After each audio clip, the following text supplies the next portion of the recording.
갈라디아서 13번째 시간 이어가도록 하겠습니다. 오늘은 갈라디아서 마지막 시간이 되겠습니다. 지난주에는 그리스도의 법을 성취하라 라는 주제를 가지고 우리 함께 말씀을 나눴는데요. 여기에서 그리스도의 법은 예수님께서 십자가에 달리시기 전에 제자들에게 유언으로 남기신 말씀을 사도 바울이 조금 더 엄격한 법칙으로 표현한 내용이 되겠습니다. 그 내용이 요한복음 13장 37절 말씀인데요. 내가 새 명령을 너에게 주노니 너희는 서로 사랑하라. 내가 너희를 사랑한 것 같이 너희도 서로 사랑하라. 우리가 형제 자매로 서로 사랑할 수 있어요, 없어요? 사랑할 수 있죠. 사랑할 수 있어요. 기분이 좋을 때만. 그렇지 않습니까? 기분이 안 좋으면 사랑이 참 어렵습니다. 그런데 우리 예수님께서 뭐라고 말씀하시냐면 내가 너희를 사랑한 것 같이. 우리 예수님의 사랑은 변한 적이 있어요, 없어요? 변한 적이 없어요. 감정에 어떤 반응을 보이지 않습니다. 한결같이 예수님께서 우리를 사랑같이 우리 또한 마찬가지로 우리 그리스도의 그 사랑을 소유해야 된다라는 것이 바로 그리스도의 법이고 그 법을 성취하라고 말하고 있어요. 그래서 사도 바울이 지난 시간에 뭐라고 말했어요? 두 가지 짐이 있다라고 얘기를 했습니다. 왜 짐입니까, 여러분? 사랑은 언제나 현재 진행형으로 드러나기 때문이죠. 성령의 열매가 9가지가 있다고 그랬죠? 이 성령의 열매 9가지는 이미 완성된 것이 아니라 우리가 살아가면서 계속해서 어때요? 우리가 참고 인내하면서 드러내는 현재 진행형이기 때문에 이 모든 것이 사랑 안에서 하나로 이렇게 달려 있어요. 그래서 그리스도의 사랑이 우리에게 법칙으로 적용되어야 되는데, 자, 두 가지의 짐이 있다고 그랬는데 그 첫 번째 짐이 형제들에 대한 허물에 관한 짐이라고 그랬습니다. 형제의 허물을 보고 우리가 판단하는 일은 너무나 쉬워요. 하지만 온유한 영으로 권면하고 바로 세우는 일은 결코 쉬운 일이 아닙니다. 왜냐하면 온유에는 인내가 필요하고 또 권면하는 데는 사랑이 표현되어야 되고 또 바로 세우는 일에는 책임이 따르기 때문에 그렇습니다. 그러나 아무것도 아닌 사람이 자신이 뭐라도 되는 것처럼 거들먹거리면서 형제를 판단하고 정죄하는 사람들이 많아요, 적어요? 많아요. 제가 예전에 다녔던 교회에서 하도 나는 자리에 서서 일을 하다 보니까 욕을 많이 들어먹었어요. 아마 저 오래 살 거예요. 진짜 그때 평생 들은 욕을 다 얻어먹었습니다. 그래서 하도 저에게 뭐라 이렇게 자꾸 충고하시는 분에게 제가 찾아갔어요. 뭐라고 말씀드리냐면 밥 좀 사주고 욕하세요. 밥 좀 사주세요. 아무것도 표현 안 하면서 그냥 지적을 위한 지적을 하는 것들을 경험하게 되면서 참 힘들었습니다. 교회 다니는 것이 쉽지가 않구나 하는 것을 느끼게 됐던 그런 때가 있는데, 여러분, 우리가 뭐라고 되는 것처럼 생각하게 되면 그렇게 형제들의 어떤 허물만 바라보면서 지적을 위한 지적을 하게 되더라는 거예요. 그런 사람에 대해서 사도 바울이 뭐라고 말해요? 자신을 속이는 위선자라고 그렇게 표현한 것을 우리가 지난 시간에 살펴볼 수 있었습니다. 교회에 이런 위선자가 많으면 어떻게 돼요? 갈라디아서 5장 15절에 가서 보니까 서로 물고 삼키고 결국에는 소멸된다라고 말하고 있어요. 그래서 사도 바울은 넘어진 형제를 권면하기 이전에 먼저 자기 일을 검증하라. 이 말이 무슨 말이에요? 우리가 과거에 이런 죄를 지었나 안 지었나, 그리고 현재 나는 그러한 허물이 있나 없나, 이것을 먼저 검증하고 난 다음에 형제에게 가서 고민하라는 말이죠. 그리고 이제 두 번째 짐에 대해서 계속해서 언급했던 것을 우리가 살펴볼 수 있었는데, 그 두 번째가 무엇이냐면 말씀을 배우는 자들이 가르치는 자를 좋은 걸로 섬겨야 된다. 여러분, 좋은 것은 많죠. 여러 가지가 있어요. 그런데 이 자본주의 사회에서 제일 중요한 게 뭐예요? 뭐니 해도 뭐니에요? 돈이죠. 그래서 무슨 말이냐면 말씀을 가르치는 자들이 가르침을 받는 자들을 위해서 영적인 수고를 하는 동안에 가르침을 받는 사람들은 육신의 수고로 물질을 거두기 때문에 가르치는 자들에게 물질로 섬기는 것이 서로에게 공정하다, 합당하다라는 얘기를 하고 있는 겁니다. 그러나 로마서 15장 27절은 이를 두고 뭐라고 말하느냐면 의무다라고 그렇게 표현을 해요. 만일 교회가 목회자들의 수고를 당연하게 생각하고 아무런 대가를 제공하지 않는다면 목회자가 뭐가 됐냐면, 여러분, 제가 잘 관찰해 보니까 교회의 주인이 되어버려요. 왜냐하면 내 수고로 이 교회를 세웠으니까 내가 주인이 되는 게 당연하지, 이렇게 생각해요. 그래서 사람들이 좀 모이고 교회가 커지면은요, 목사의 권리가 아주 그냥 하늘을 찌르게 되죠. 그래서 이런 부작용들을 갖다가 미연에 방지하기 위해서는 목사들의 이런 수고에 대한 대가를 치르게 하고 그런 차고 넘치는 그런 잘못된 권위를 행사하지 못하고 하는 게 맞는 것 같습니다. 그래서 교회는 말씀을 가르친 자에게 합당한 대가를 지불한 것이 맞다고 하는데 그것을 짐이라고 표현한 거예요.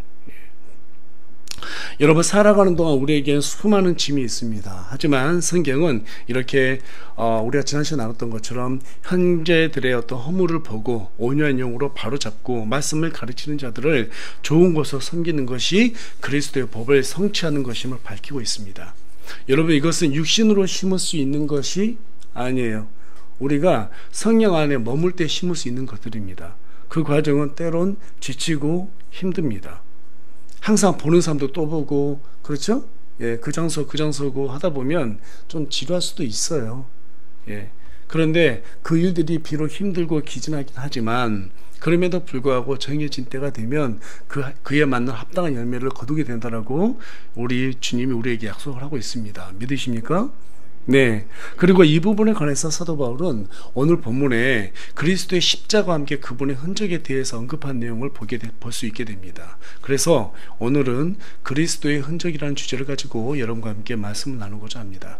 오늘 말씀을 통해서 저와 여러분에게 있어서 이 십자가는 어떤 의미이고 우리에게 있어서 참된 자랑이 무엇이고 정말 우리는 예수님을 믿는 가운데서 이 그리스도를 위한 흔적을 우리가 얼마나 지니고 있는지 이런 것들을 갖다가 우리 자신에게 솔직하게 묻고 답하고 또 여기에서 깨달음을 얻어서 예수님과 더욱더 가까워지는 그런 귀한 시간이 되길 간절히 소망합니다. 오늘 본문을 보게 되니까 11절에 가서 보니까요, 너희는 내가 내 손으로 너에게 얼마나 큰 글자로 썼는지 보라. 자, 이런 큰 글자라는 단어를 갖다가 먼저 이렇게 언급하면서 사도 바울이 말하고 있는 것을 보게 됩니다. 여러분, 사도 바울이 왜 큰 글자로 썼다고 강조했을까요?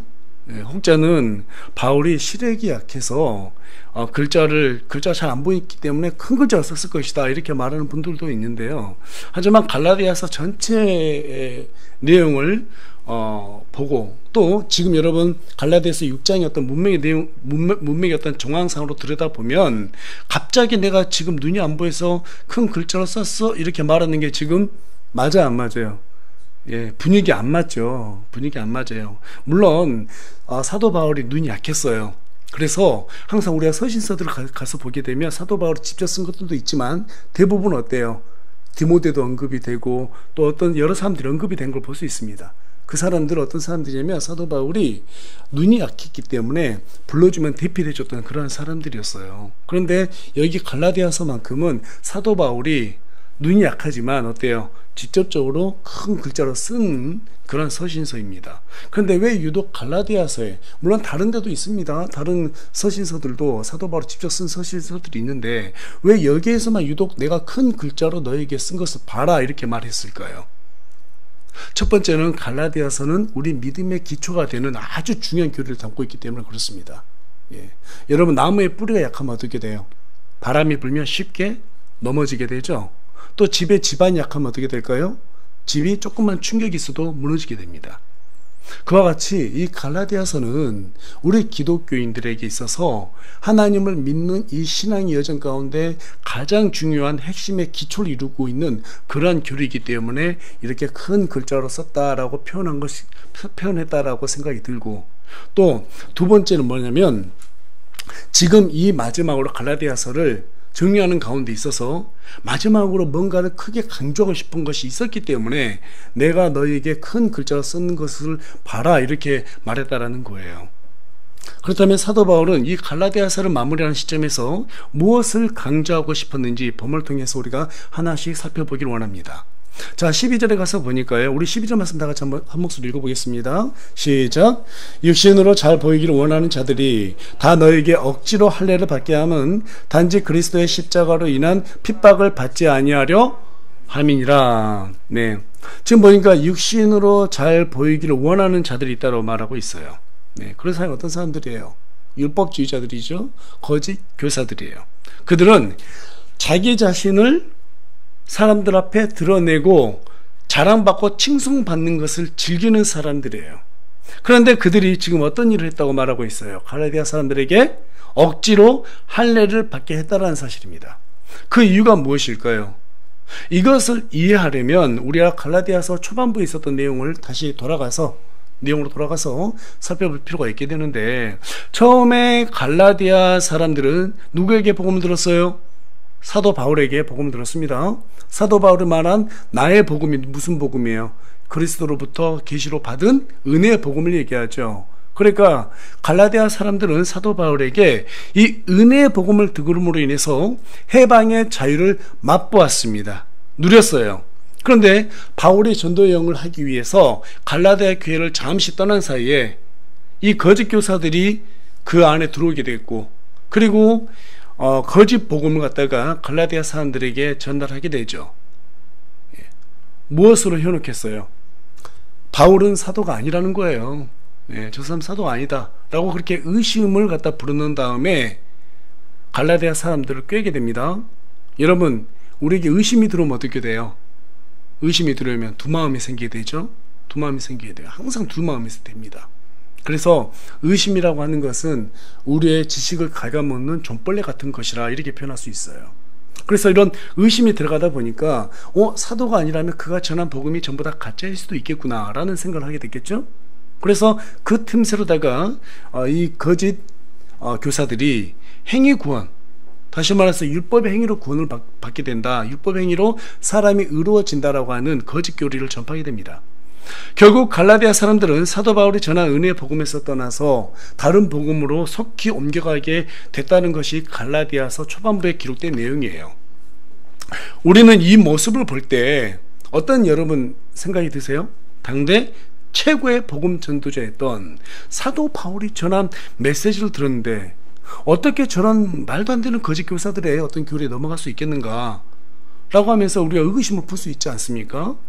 하지만 여러분, 12절 하반절을 보게 되면요, 왜 거기에 넘어갔는지를 우리가 해답을 찾을 수 있게 됩니다. 자, 12절 하반절 가서 보니까요, 단지 그리스도의 십자가로 인한 핍박을 받지 아니하려 함이라. 누가? 갈라디아 사람들이에요. 여러분, 처음엔 누구든지 예수님을 믿으면 기쁘고 즐겁고 행복하게 교회 생활을 합니다. 맞아요, 안 맞아요? 예, 맞잖아요. 하지만 시간이 지나고 교회 안에서 이런 사람 저런 사람 이런 일 저런 일들을 겪다 보면 믿음 생활이 항상 기쁘고 즐겁고 행복하던가요? 네, 그렇지 않습니다. 오히려 직장에서도 하지 않는 일들이 더 많이 벌어져요. 말도 안 되는 일들이 더 많이 벌어져요. 그게 교회예요, 여러분. 왜 그래요? 죄인들이 모인 곳이 교회거든요. 마귀들이 굳이 직장에서 그렇게까지 할 필요가 없습니다. 그렇죠? 예, 우리가 성경 보면은 마귀가 교회에서 어때요? 한 자리 펴고 있다고 말하고 있잖아요. 그래서 우리가 조금만 인간적인 생각을 하게 되면 우리도 모르게 그냥 넘어질 수 있는 게 바로 이 교회 생활이에요. 그리고 또 뿐만 아니라 예수님을 믿는다 이유 하나만으로 포기할 일들도 많이 생기고, 또 사람들과의 관계도 단절이 되고, 때로는 예수님을 믿는다는 이유 하나 때문에 사람들에게 소외되는 일들도 겪게 됩니다. 당장 우리가 2년 전만 하더라도요, 코로나 때문에 온 세상이 기독교인을 완전히 다른 유형의 사람으로 취급하는, 분리되는 그런 일들을 경험했습니다. 예배드리는 사람들을 왕따시키고 교회를 공공의 적으로 간주하는 듯한 그런 사회적 분위기를 우리가 경험할 수 있었어요. 죄 지은 것 없이 예수님을 믿는다는 이유 하나 때문에 핍박을 감수해야 했던 시절이 불과 2년 전이었습니다. 여러분, 그때를 한번 회상해 보세요. 어떤 생각이 들어요? 예수님 믿는 것이 쉽다, 어렵다? 예, 어렵다, 쉽지 않다라는 것입니다. 그런데 디모데후서 3장 12절은 이런 일들이 이상한 일이 아니라 당연한 것이라고 말하고 있어요. 예, 우리 다 같이 디모데후서 3장 12절 말씀 한번 읽어보겠습니다. 예, 다 같이 한번 읽어봅니다. 시작. 참으로 그리스도 예수님 안에서 하나님의 뜻대로 살려고 하는 모든 자는 핍박을 받을 것이나. 여러분, 받을 수도 있다라고 말하고 있어요? 반드시 받는다고 말하고 있어요? 반드시 받는다고 말하고 있어요. 여러분, 우리가 세상을 살아가면서 하나님 믿을 때요, 핍박받는 것은 당연한 것입니다. 당연한 것으로 생각을 해야 돼요.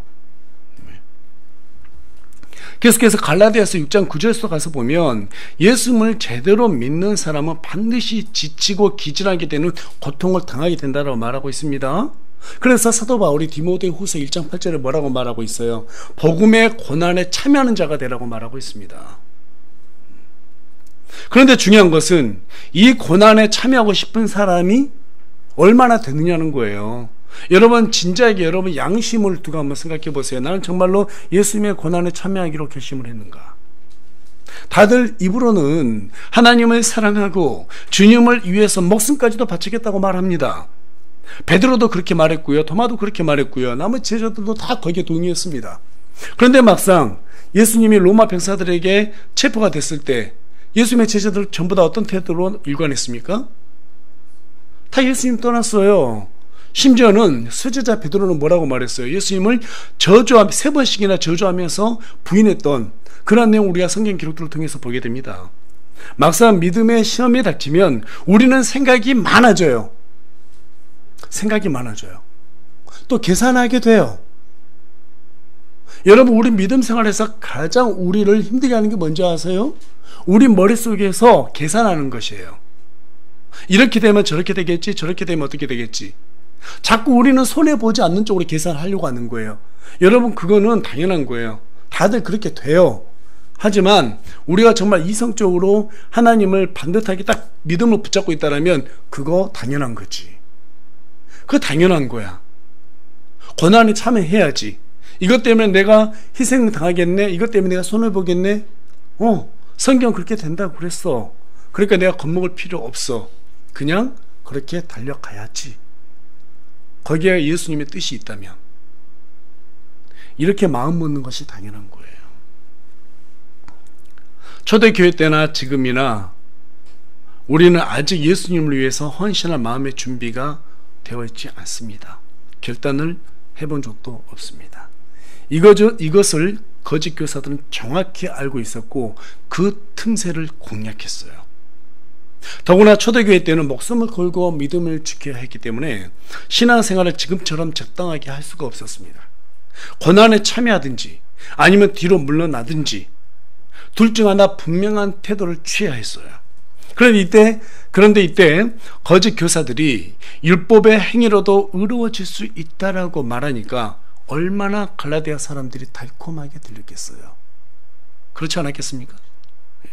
다시 말해서 율법만 내가 잘 지키면 굳이 그리스도의 십자가 때문에 핍박을 받지 않아도 되겠구나 하는 그런 생각이 머릿속에서 벌써 계산으로 돌아가는 거예요. 이 때문에 갈라디아 사람들이 거짓 교리에 넘어가게 된 것이고 그 대가로 할례를 억지로도 받게 된 거예요. 그런데 진짜 이 거짓 교사들이 할례를 억지로 받게 하는 진짜 의도가 따로 있었어요. 우리 13절 말씀 다 같이 한 목소리 읽어보겠습니다. 시작. 할례 받은 자들이 자신들은 율법을 지키지 아니하면서 너희가 할례 받기를 원하는 것은 그들이 너희의 육신을 자랑하려 함이니라. 그들은 율법의 대표격인 할례를 받으라고 억지로 종용했어요. 그래놓고도 자신들은 율법을 지키지 않는 사람들이었어요. 그들이 진짜 원하는 것은 따로 있었어요. 많은 사람들을 유대교인들로 개종을 시켜서 사람들에게 칭송받는 거였습니다.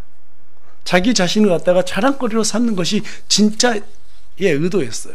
진짜 목적이었어요. 제가 결혼하고 얼마 안 돼서, 지금으로부터 한 7년? 그 정도 됐을 거예요. 아주 오래된 일인데, 한 2,000여 명 모이는 그러한 교회를 잠깐 출석한 적이 있었습니다. 그 교회에서 한 여자 전도사님이 계셨는데요. 전도를 정말 열심히 하는 거예요. 진짜 열심히 하는 거예요. 그런데 문제는 뭐였냐면, 교회를 이미 잘 섬기고 있는 사람들 한테까지 가가지고 우리 교회 오라고 막, 소위 말하면 꼬시더라고요. 이건 좀 아니다 싶었어요. 저건 좀 잘못된 거 아닌가. 왜 교회를 열심히 잘 다니고 있는데 그런 사람들한테까지 가서 집 물어보고 몇 돈 몇 토냐 물어봐서 찾아가서 우리 교회 목사님, 우리 교회 막 자랑하면서 나중에 보니까요, 데려오더라고요. 그 사람들을 저희 집에도 왔었거든요. 나중에 이제 그게 궁금했는데, 나중에 그 교회에서 나온 여자 전도사님한테 가서 이제 한번 우연찮게 이제 그 말을 이렇게 물어볼 기회가 생겼습니다. 그랬더니 그 전도사님 그렇게 말씀하시더라고요. 그렇게라도 안 하면 담임 목사님한테 지킨다는 거예요. 그렇게 사람들은 무조건 데려오는 게 중요하지, 안 믿는 사람, 믿는 사람 필요 없다는 거예요. 무조건 그냥 데려오기만 하면 된다는 거예요. 그리고 그 인원으로다가 포상금을 준답니다. 그리고 안 데려오면 잘린대요. 다른 교회 보내거나 아니면 나가라고 그런대요. 여러분, 이건 교회가 아니죠. 이건 완전히 뭐 세일즈하는 회사의 모습 아닙니까? 여러분, 이것이 오늘날 우리 한국교회의 모습이에요. 그런데 이 모습이 2000년 전이나 이 지금 율법주의자들, 이 거짓 교사들이 하는 형태나 하나도 다른 게 없어요. 그렇지 않습니까? 당시 율법주의자들에게 사도 바울은 공공의 적으로 간주되었던 사람입니다. 그런 사도 바울의 영향을 받은 사람들을 매수하고 할례를 받게 해서 유대교로 개종을 시킨다고 하면 얼마나 그들이 큰 자랑거리가 되겠어요. 따라서 율법주의자들이 갈라디아 사람들에게 억지로 할례를 받게 한 것은 단지 자기 자신을 자랑거리로 내세우기 위한 것이지 그 이상도 이하도 없었다는 사실이죠. 여러분, 이스라엘 사람들에게 왜 할례가 주어졌어요? 아브라함이 하나님의 약속을 기다리지 못하고 자기 육신의 능력을 신뢰해서 씨를 생산하게 됐습니다. 그런 우를 범했기 때문에 하나님께서 아브라함에게 찾아가셔서 할례를 명령하셨습니다. 무엇을 기억하라고 주신 명령이었어요? 육신의 죽음을 뜻하는, 상징하는 그런 할례였습니다. 너의 능력으로 이스라엘에게 메시아가 나오는 것이 아니라 오직 나의 능력으로 나온다는 것을 그 이스라엘 백성, 아브라함을 포함해서 모든 이스라엘 백성에게 알려주기 위한 목적으로 할례를 주셨어요. 그러나 율법주의자들은 이런 할례에 담겨진 뜻은 전혀 헤아리지 못했습니다. 단지 자신들이 하나님께 선택받은 백성이라는 사실을 자랑거리로 삼기 위해서 율법을 강조했을 뿐이었죠. 오늘날에도 얼마나 많은 사람들이 교회에 오래 다니면은요, 그래요. 내가 지식이 있어. 내가 하나님 믿어. 이렇게 말하는데 결국에는 그 지식도 자기 자신을 드러내기 위한 지식이고요. 실제로 그런 사람들을 치고 교회에 뭐 열심히 섬기거나 또 열심히 복음을 전하거나 사람들 전도한 사람들 본 적이 없어요. 거의 대부분 사람들에게 인정받기 위해서 성경 공부하고 인정받기 위해서 교회에서 봉사하는 사람들, 그런 사람들이 얼마나 많은지 모릅니다. 자, 그런데 다시 본론으로 들어가서 이 율법주의자들의 문제는 여기서 끝나지 않았습니다. 거짓 교사들의 진짜 의도가 또 한 가지 있어요. 자, 그것이 무엇인가 하면 갈라디아 교회에 이런 거짓 교리를 집어넣어서 파당을 만들고 분열을 시키는 것이 그들의 진짜 목적이었습니다. 왜 그래요? 그들이 분열되면 유대교로 개종시키기가 쉬워지잖아요. 여러분, 마귀가 어떤 존재예요? 거짓으로 사람들을 속여서 갈라놓는 사람 존재죠. 디아블로스라고도 말하죠. 디아블로스는 쐐기를 의미합니다. 나무가 있으면 쐐기 있잖아요. 이렇게 두고 끌어두고 박잖아요. 그러면 나무가 쫙 쪼개지죠. 그런 쐐기를 얘기하는 거예요. 그래서 갈라내는 자를 마귀라고 합니다. 여러분, 교회에 가짜 교리가 들어오면 이 건전한 교리를 가진 사람들하고 나누게 돼요. 다투게 됩니다. 이것이 마귀가 원하는 진짜 의도예요. 그 대표적인 케이스가 어떤 교회였어요? 고린도 교회였죠. 고린도 교회는 어떤 교회들보다 열정이 뛰어난 교회였습니다. 그래서 은사가 많이 나왔었고요. 그리고 많은 사람들에게 열심히 복음도 전했던, 그래서 빠르게 성장했던 교회였습니다. 그런데 마귀가 쑥 들어가서 그들을 시험하니까 어떻게 돼요? 너는 바울파냐? 나는 아볼로파다. 너는 게바파냐? 또 누구는 그리스도파냐? 이렇게 파당이 쫙 나눠진 것을 보게 됩니다. 오늘날에도 얼마나 많은 교회들이 이 이단의 잘못된 교리에 넘어가서 분열되고 있는지 몰라요.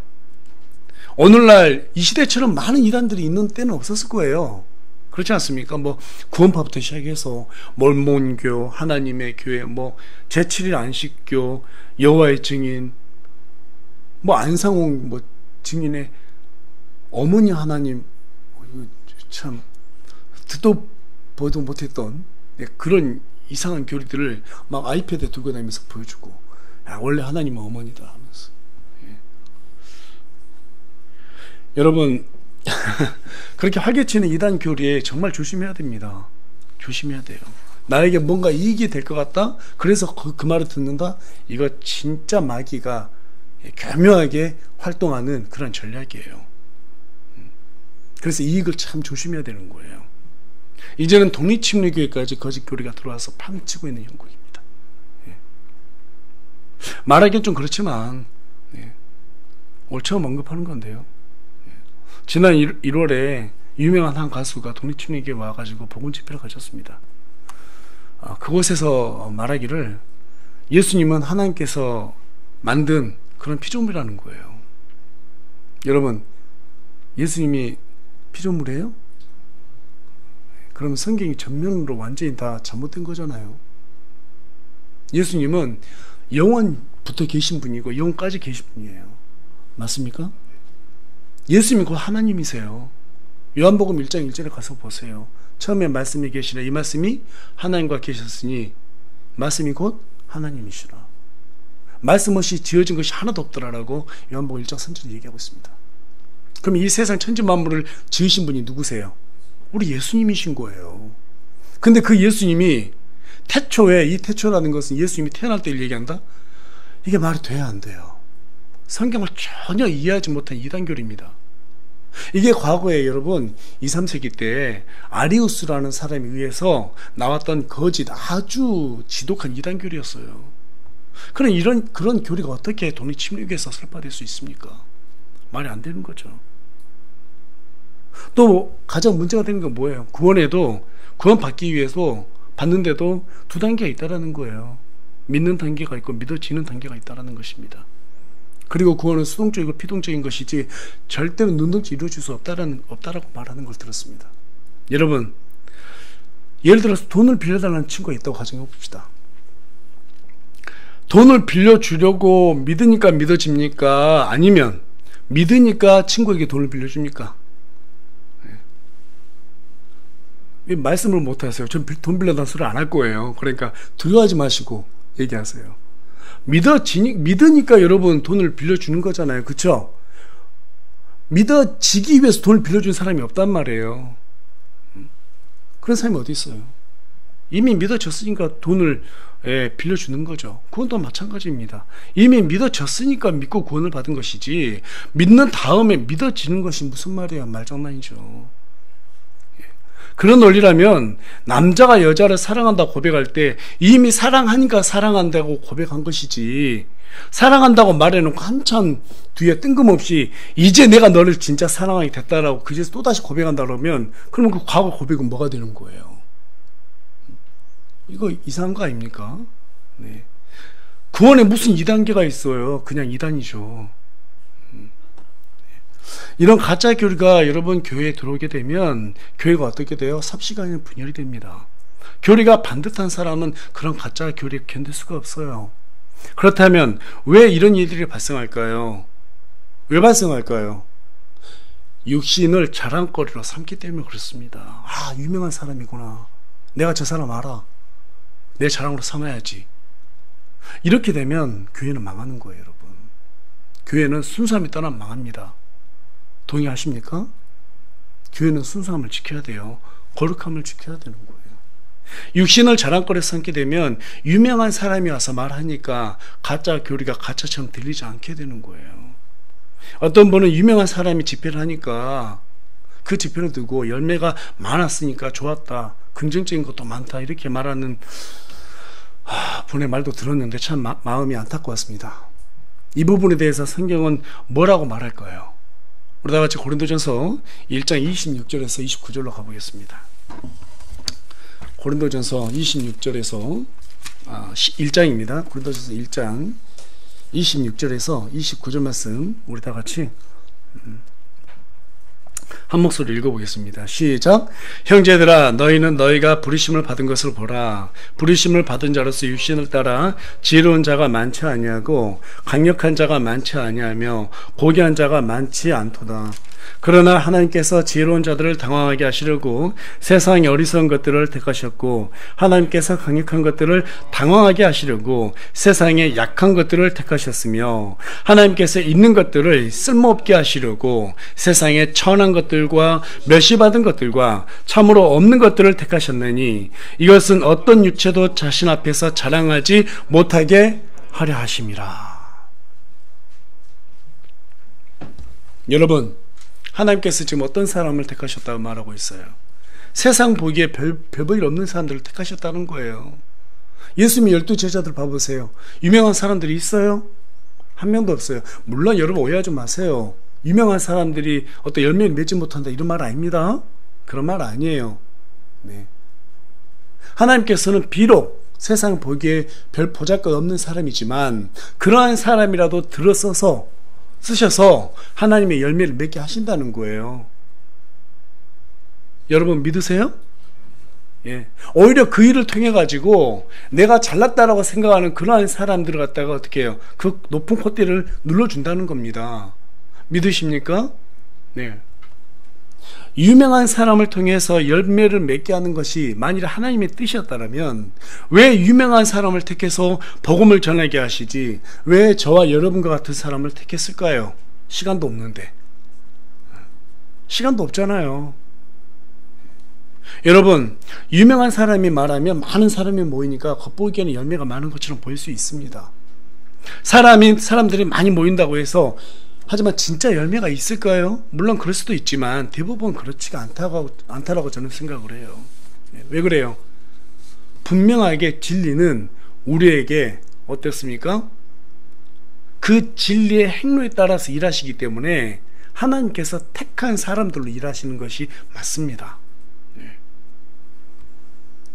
유명한 또 육신을 높이기 위한 어떤 자랑거리 그것을 보고 따라가게 되면은요 여러분 본질 놓치게 됩니다. 본질 놓치게 돼요. 만일 이 마지막 때에 유명한 사람들 위주로 열매 맺게 하는 것이 하나님의 뜻이었더라면 결코 계시록에는 사대교회라든지 라오디아 교회를 책망하는 내용이 없었을 것입니다. 서머나 교회나 필라델피아 교회를 칭찬하는 일도 없었을 것입니다. 여러분, 육신을 자랑거리로 삼지 마십시오. 또 육신을 대단하게 생각하지 마십시오. 그것은 언젠가 썩어 없어질 것들입니다. 육신을 자랑거리 삼는 교회는 예수님보다 우리 교회, 우리 목사가 더 큰 자랑거리가 되는 교회들입니다. 여러분, 우리 교회 좋습니다. 예. 교회를 소중한 생각하는 거 좋아요. 목사님 칭찬하는 것도 좋아요. 그런데 예수님보다 더 칭찬하면 안 돼요. 우린 누구만 높여야 돼요? 예수님만 높여야 되는 거예요. 우리 교회의 모토가 뭡니까? 기본에 충실한 그리스도인이에요. 그 중에 4가지를 제시했습니다. 첫 번째, 그리스도께서 교회의 주인 되는 교회. 두 번째, 첫째 하나님의 왕국과 그분의 의를 구하는 교회. 세 번째, 다음 세대를 세우는 교회. 네 번째, 예배자를 세우는 교회. 이것만 잘하면 기본에 충실해지겠더라고요. 교회가 이것만 하고 가면 되겠더라고요. 하나님께서 저라는 사람을 잘 아세요. 뭐 대단하지도 않고 별로 능력도 없어요. 그러니까 많은 걸 맡기지 않으셨어요. 그냥 저한테 기본만 하다가 와라 이렇게 말씀하시는 것 같아요. 이것만 잘해도 열매 맺겠구나 이런 생각이 들었어요. 여러분, 사람을 자랑거리 삼지 마십시오. 그래서 사도 바울이 뭐라고 말해요? 우리에게 무엇을 자랑거리 삼으라고 말해요? 우리 다 같이 14절 말씀 읽어보겠습니다. 14절 말씀 우리 다 같이 한 목소리로 읽겠습니다. 시작.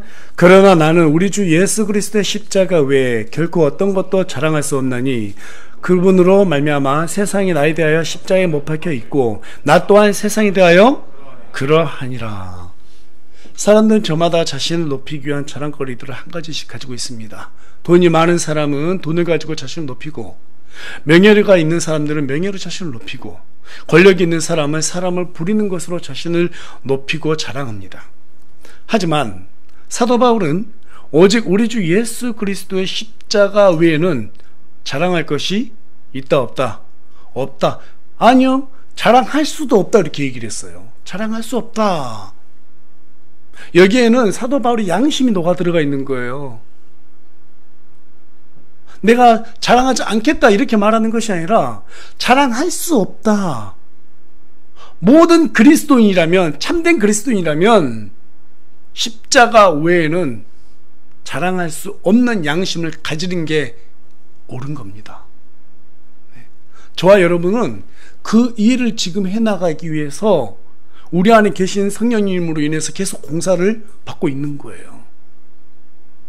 저도 자랑하고 싶을 때 참 많거든요. 때로는 자랑하기도 하고요. 또 나를 높이고 싶을 때도 많아요. 여러분도 그렇지 않습니까? 회사에서 인정받고 싶잖아요. 교회에서 인정받고 싶잖아요. 그런데 그거 먼저 내려놓기 전에는 하나님과 1대1의 진지한 관계를 가질 수가 없어요. 무조건 첫째가 예수 그리스도의 십자가를 높이는 거예요. 십자가 왜 높여야 돼요? 십자가 자체를 높인 게 아니에요. 그리스도의 희생을 높여야 되는 거예요. 내가 그 안에서 죽었기 때문에. 예수님께서 십자가에 못 박혔을 때 나도 그곳에서 같이 죽었기 때문에 그것을 우리가 생각하면서 우리 주 예수님만 내가 높여야 되겠구나. 그것이 내 양심이구나. 이것을 깨달아야 한다는 거죠. 그래서 갈라디아서 2장 20절에서 사도 바울이 뭐라고 말합니까? 내가 그리스도와 함께 십자가에 못 박혔으나 그럼에도 불구하고 사노라. 그러나 내가 아니요 그리스도께서 내 안에 사시느니라. 계속해서 고린도전서 2장 2절에서는 뭐라고 말합니까? 예수 그리스도 곧 십자가에 못 박히신 그분 외에는 아무것도 알지 아니하기로 결심했다. 아무것도 알지 않기로 결심했다. 여러분, 구원은 그리스도께서 나를 대신해서 죽으시는 것을 의미하지만 성화는 내가 그리스도와 함께 죽고 그분과 연합되는 것을 의미합니다. 그렇게 되면 예수님께서 나를 따라오려거든 자기를 부인하고 자기의 십자가를 지고 나를 따르라고 말씀하신 그 주님의 명령이 가벼워질 것입니다. 하지만 우리 마음이 여전히 두 가지로 나눠져 있고 계산하고 하나님께서 나를 편하게 살게 해줄 것이라는 그런 헛된 기대가 있다면 결코 예수님께서 자기를 부인하고 자기 십자가를 지고 따라오라는 이 말씀이 우리에게 가볍게 느껴지지 않을 거예요. 우리가 왜 주님을 위해서 살겠다고 다짐해놓고 자꾸 넘어지고 생각처럼 몸에 따라가지 못합니까? 주님보다 더 중요한 그 무엇이 우리 안에 있기 때문입니다. 그것을 포기하지 못하기 때문입니다. 주님을 위해서 내가 무엇을 해야 하는가도 중요하지만 그보다 먼저 내가 무엇을 포기해야 되는지 아는 것이 더 중요하다고 성경은 우리에게 알려주고 있습니다. 그렇다면 주님을 위해 자기 자신을 포기한 사람, 주님만을 자랑거리로 삼겠다고 결심한 사람, 그리스도의 십자가만을 자랑하기로 결심한 사람, 그런 사람은 어떤 각오를 해야 되는가? 우리가 다 같이 17절 보겠습니다. 한 목소리 읽겠습니다. 시작. 이제부터는 아무도 나를 괴롭게 하지 말라. 내가 내 몸에 주 예수님의 자국들을 지니고 있느니라. 이 내용이 정말 그리스도를 위해서 내 몸에 예수님의 자국을 지니고 있다. 어떤 자국이에요? 정말 주님을 위해서 내가 희생했다라고 하는 그 흔적이 어디에 남아있어요? 사도 바울의 몸에 남아있다라는 거예요. 그렇다면 사도 바울이 어떤 고초를 당했길래 그러한 자국들이 그의 몸에 남아있는가? 그 내용이 고린도후서 11장 23절에서 27절에 기록되어 있습니다.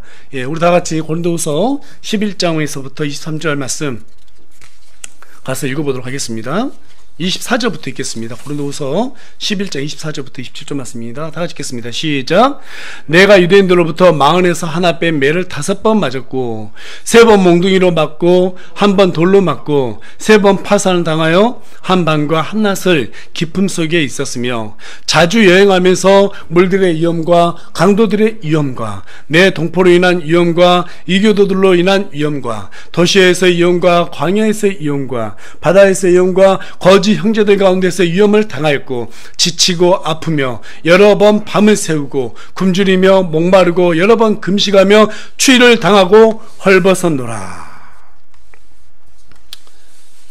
여러분, 우리는 살아가면서 수많은 고생을 합니다.